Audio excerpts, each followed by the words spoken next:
Welcome in to your Yes era. This is Spiritual Mixtape. I'm Daisy Mack. This is your weekly energy update. And like I said, this is your Yes era. This is exactly what we have called this week in the update. And I can't wait to get into this with you. I raved about it last week, even though I promised myself that I wasn't going to get into the energy too early. But we're here finally. And all I can say, without spoiling the update, is there is what has happened before March 20 and what happens after March 20. And it explains itself in the update. I know that I'm saying, isn't it amazing? Isn't it so good about this week coming in?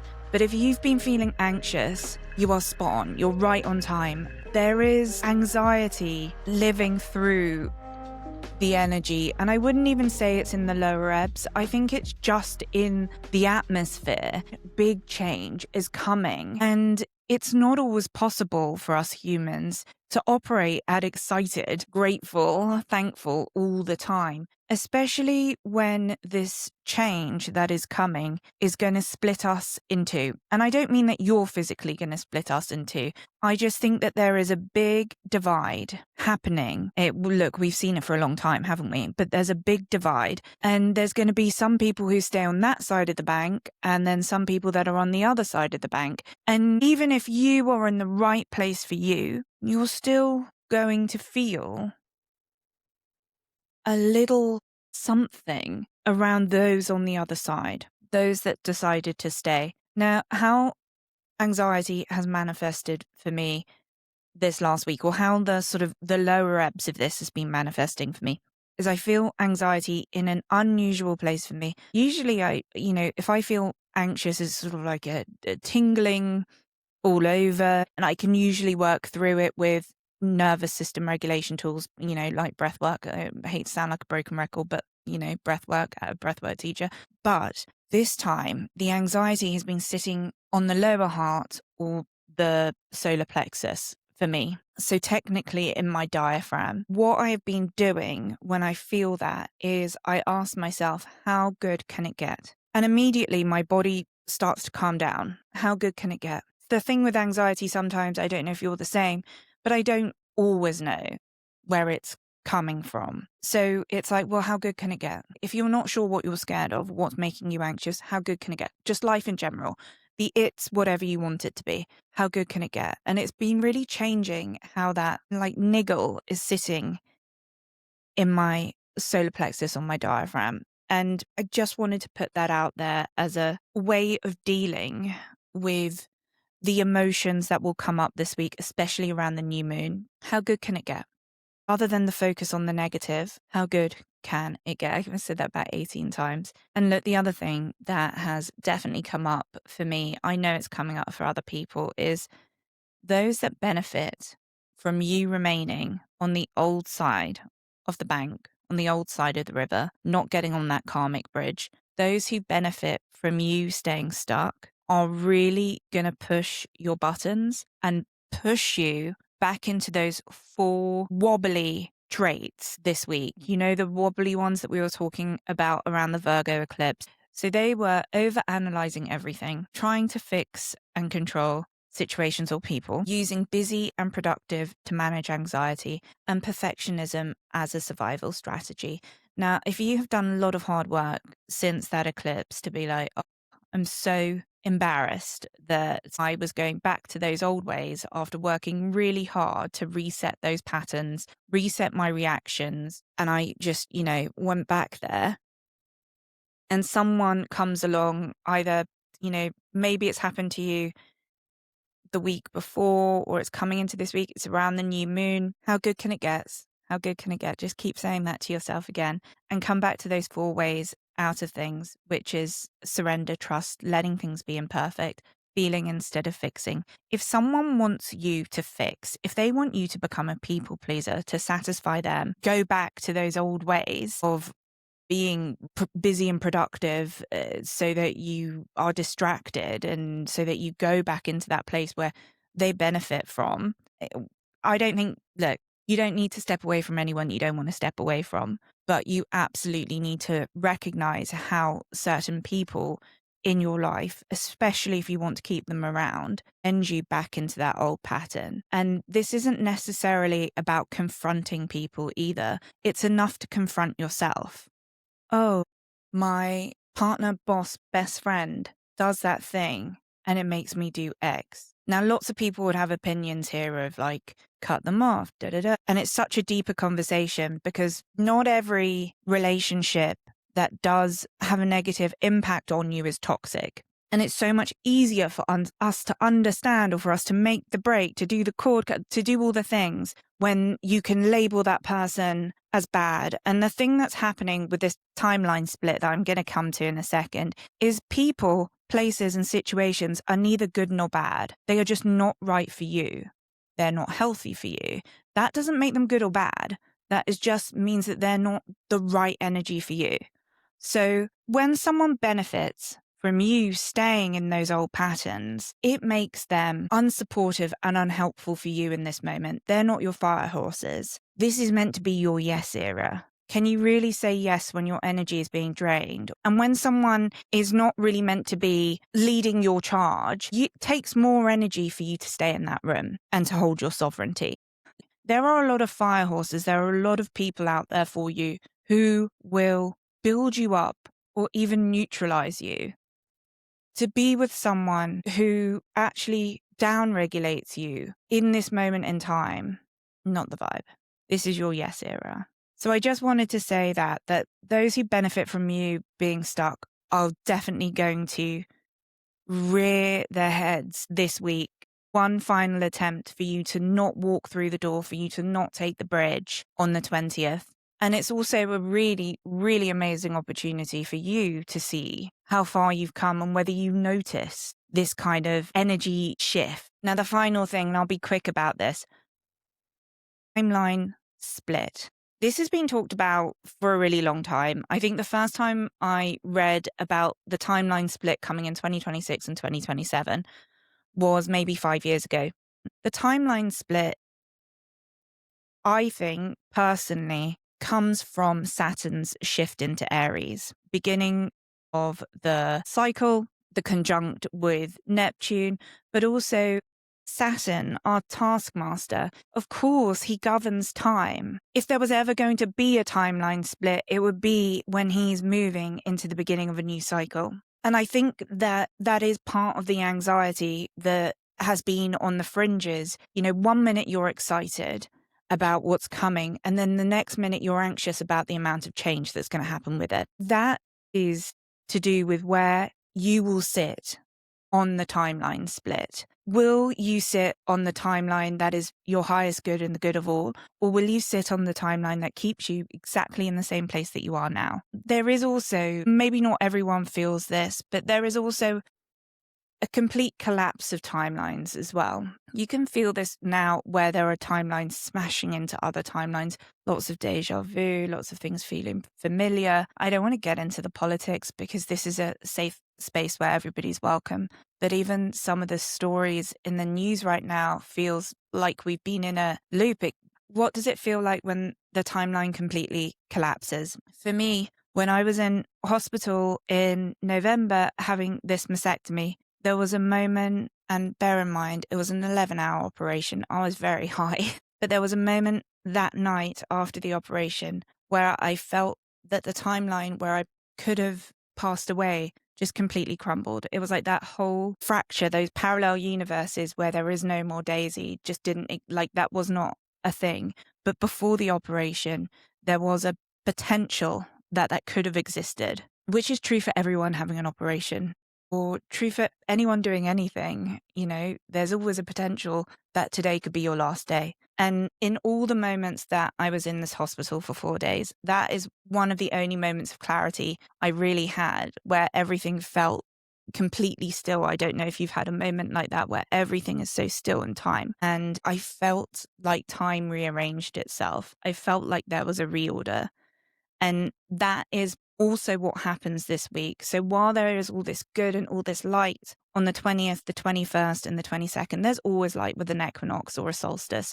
But while there is all that light at the end of the week, there is also this big timeline split, a cracking in time is the best way of putting it. If this resonates with you, you're tuning into it already in your life. You can probably see where the cracks have begun maybe a few weeks ago. I want to reassure you all that there is full metamorphosis, there is butterfly energy, there is a whole awakening coming, but that doesn't mean that you won't feel all the feels, all the spectrum before that. I find it so amazing that there is this ability to feel both ends and to still sit neutral in the middle.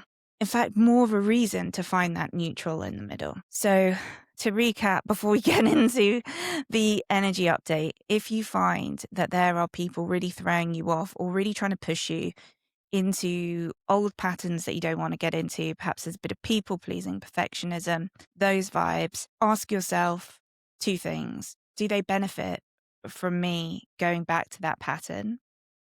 Or the positive way, how good can it get? If I didn't do that, how good can I make this situation instead? What's the good in this? But what's the good that doesn't drain me? Not what's the good in dressed up as people pleasing. That's not what we're saying. How good can you make it for you? Greatest good of all, for sure, but how good can you make it for you? And then on the other side of all of this, there is a timeline split.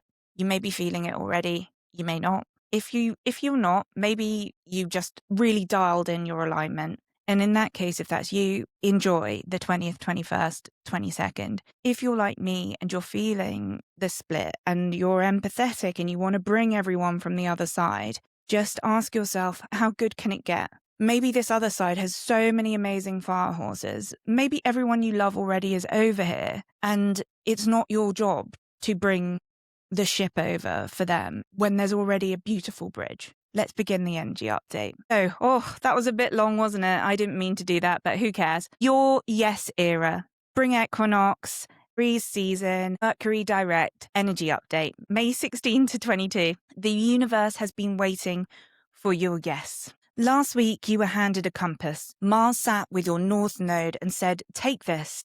Compass, map your route with the stars, follow your destiny. This week is what you did with it. The universe wants you to step through the door. It has delivered multiple ways to get through the door, to get to the next level. It's sent you bridges over karmic water. It's given you new lenses to see old stories. And of course, there's the doors themselves. The thing about those doors is they have been wide open. But for the longest time, you have been staring at these open doors, acting like they were bolted shut. There are two versions of what happens now. The before March 20 and the one after. The one after, you are in a whole new universe. In the other, you stay behind. Not because the door wasn't there, it was, but because fear or old rules or not quite finishing the learning kept you on that old side. So please say yes to the next chapter. And even in this last week, in this last moment, the universe is still showing up, asking you, why don't you want this? You still haven't said yes. I don't think you're sure. Let me ask you again. If you are set fast on holding on to the past, on living by old rules, then this week will be uncomfortable for you.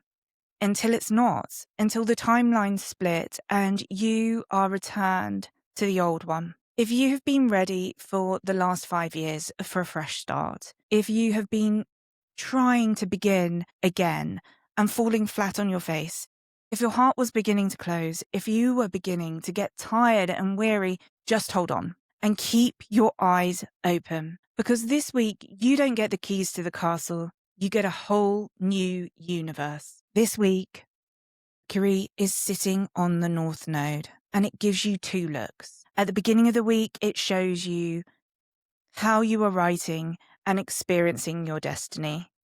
And then at the end of the week, it gives you the ability to speak it into life. March 20, 21, and 22 are exactly what you've been waiting for. Now, my practice is this week because I have to give you some ways to ground this energy and ways to regulate your nervous system. Your nervous system, even if you're excited about this change, is dysregulated by the amount of energy coming in. and the amount of changes between the frequencies of all the energy. So if you're not a breath worker, this is what I suggest. Yoga, meditation, walk in the sun, call your friends, lots of water, lots of good food, getting to bed a bit earlier, watching your favorite show, going to your favorite show, like if you're into comedy or whatever, having a good laugh. If you're into breath work, these are my 3 in my membership. Begin again. Most beautiful, easy breath work for fresh starts. Aries season and equinox completely aligned. Then press pause. I'll be doing that Monday, Tuesday, Wednesday, Thursday, ahead of the equinox, ahead of this big change, to really ground my body into the breath. I've been experiencing anxiety in my solar plexus and my diaphragm,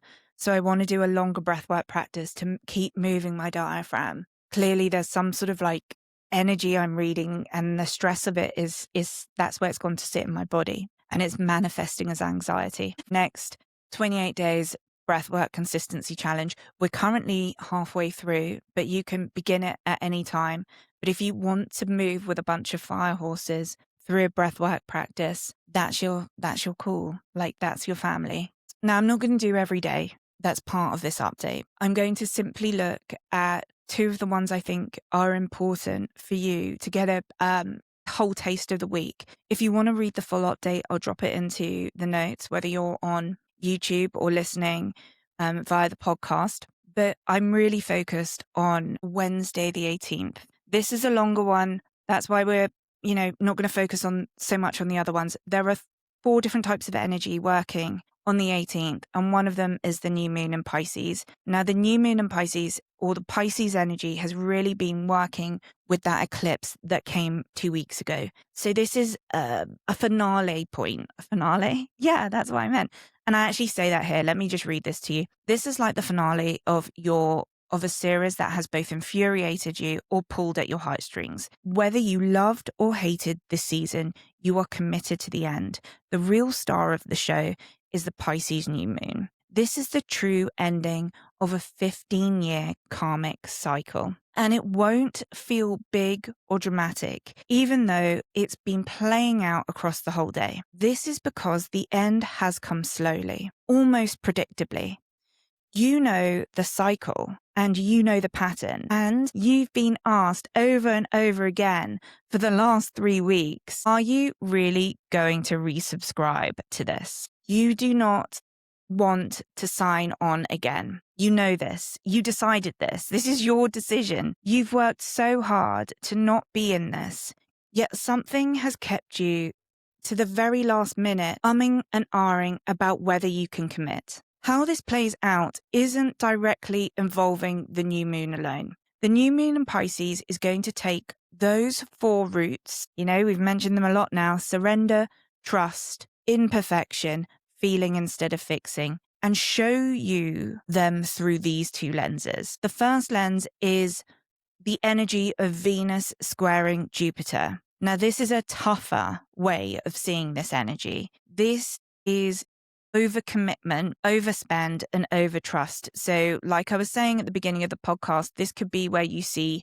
someone who's benefiting from you staying stuck. That whole idea of the overtrust or the overcommitment. It's real tension between desire and wisdom. And the best question you can ask yourself here to embody this energy and also to bring yourself back is, what do you actually want versus what looks good? We all have moments where we can be shallow. It's okay to every now and again let your ego rule, but what do you actually want? Like, what is good for you? What is going to grow you versus what looks good? What are you sacrificing just for the look? Now, the second lens is sudden clarity, a huge aha moment or a huge duh moment. You've been staring at the door, this door that we keep talking about, that gets you out the whole time and you didn't realize it. But of course, the door was always there. Now, this is your final opportunity to walk through it, to be honest with you. What's on the other side manifests on March 2021-22. And I'm not going to lie or make things up or, sugarcoat it. It doesn't necessarily feel easy for all of us to walk through the door. I very, very, very much feel this. I will tell you about it another week, but I really get this. And I didn't make this astrology or this energy.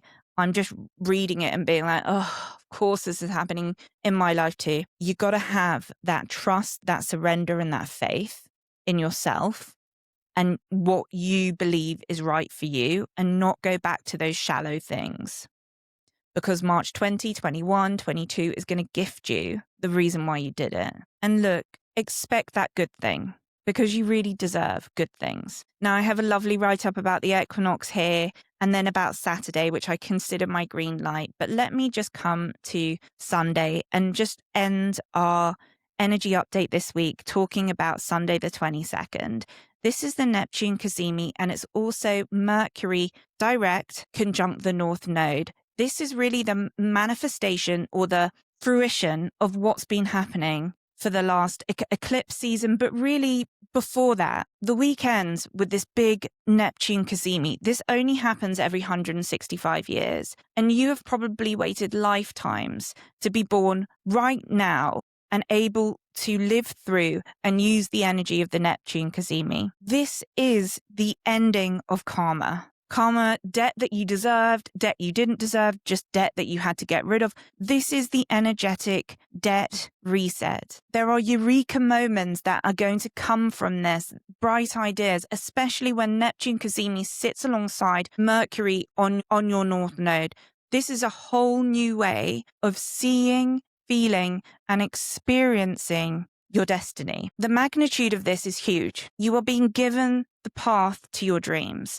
It's been talked about quite in depth for a few weeks now. And really since last Friday, since Mars was conjunct the North Node as well, but with Mercury retrograde over the top, you have really been dialing down into what are you destined to do? What are you to be known for? What do you care about being known? What do you want to do with your life? Today is the answer that Mercury promised. The dead ends, those jarring redirects, the moments of anxiety and loss and fear, they were building to today. So that's the end of the energy update. In the ritual, the written side, which you just click on below, I have 3 journal prompts, 3 questions that you can use to capture this moment. I think that's the best way of putting it. And if you want these energy updates direct to your inbox, create a free account in our free community, and they get dropped in there every Sunday. And I want to end with a thank you. There's a lot more people finding this energy update by Spiritual Mixtape. Thank you to all the new people, especially when you're, coming from the YouTube into the community or coming from the podcast and finding me on social media.